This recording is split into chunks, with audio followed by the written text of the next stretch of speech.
Billy Twitters and His Blue Whale Problem by Mac Barnett. Mom says, Billy Tweeters, clean up your room or we're buying you a blue whale. She says, Billy, brush your teeth. Billy, finish your baked peas or we're buying you a blue whale. But I'm not worried. See, I know a thing or two about blue whales. I mean, they're the biggest animals in the world, ever. It's not like you can have just one delivered to your house overnight.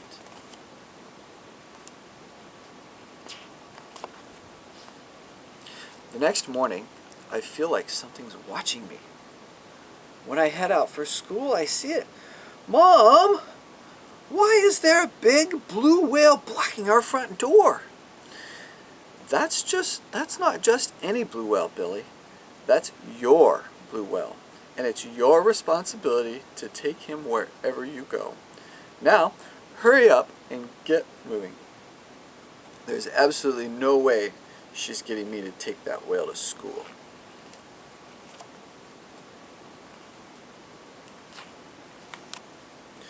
When I get to school, I try to hide my blue whale.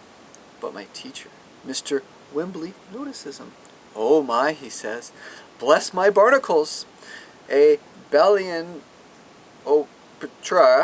musculus. Oh, Billy, you must bring this fabulous creature into our classroom. This is not going well. Today, Mr. Wimbley was supposed to show us a movie about cowboys.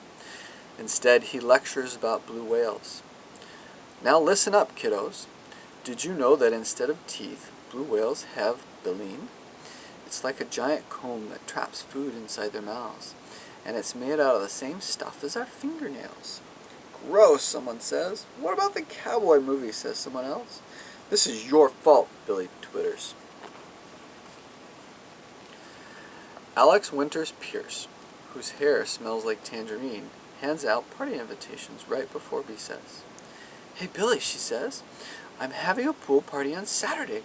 You should come. Great, I say, but I'll have to bring my blue whale along. That's fine, right?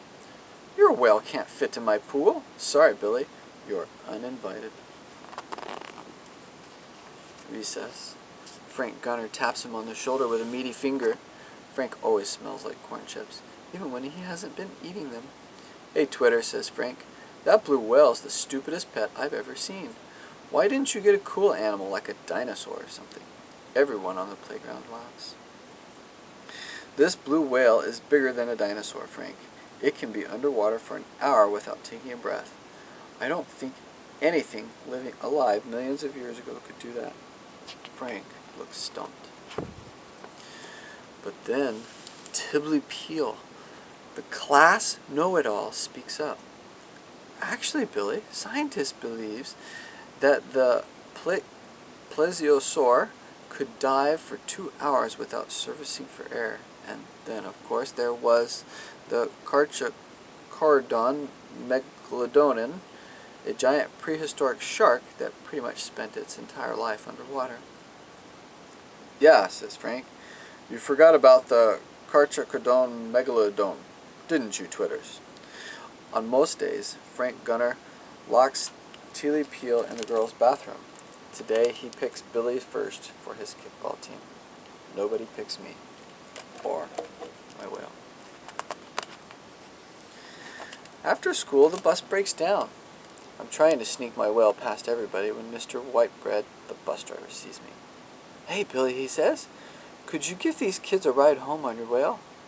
I'd rather not, I say. All aboard, said Mr. Whitebread. The kids get on my whale. I get on my bike, and I haven't even pedaled out of the parking lot when I hear someone scream. Stop this whale, shouts Mr. Whitebread. Call the fire department. I look up. Tilly Billy is stuck in the blowhole. How was your day at school? My dad asks when I finally get home. Horrible, I tell him as I head upstairs. Not so fast, young man, he says. You've got some responsibilities. Responsibilities, I ask. That's right. according to the Blue Whale Owner's Manual.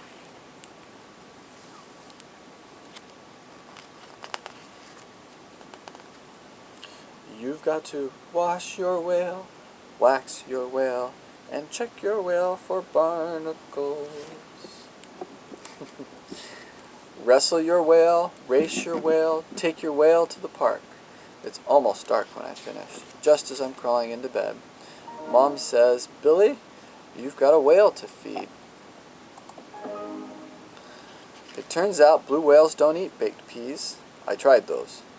The manual says they eat krill, tiny shrimp things that they find by gulping 10,000-gallon mouthfuls of seawater. Dad, I ask, where can I find 10,000 gallons of seawater? My dad looks up from the television. Try the sea. The sea is cold. It's cold and wet, and it looks like it's trying to eat the dock. There's an old boat captain just watching me, grinning. Ahoy there, says the captain. That's a lot of water for a wee boy like you. If I didn't know better, I'd say you were feeding a blue whale. He starts laughing. I didn't find his joke very funny.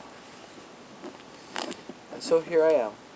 Let me tell you this. The inside of a whale's mouth stinks. It smells like sweaty gym socks smell when they haven't been washed for weeks. Unwashed, sweaty gym socks that have been worn by a fish. A sweaty, stinky fish. The stink is so bad that I'm considering running away to Montana. Then I realize, in here nobody's telling me to wash my whale. In here nobody's laughing at my whale. In here there's plenty of room for a bed.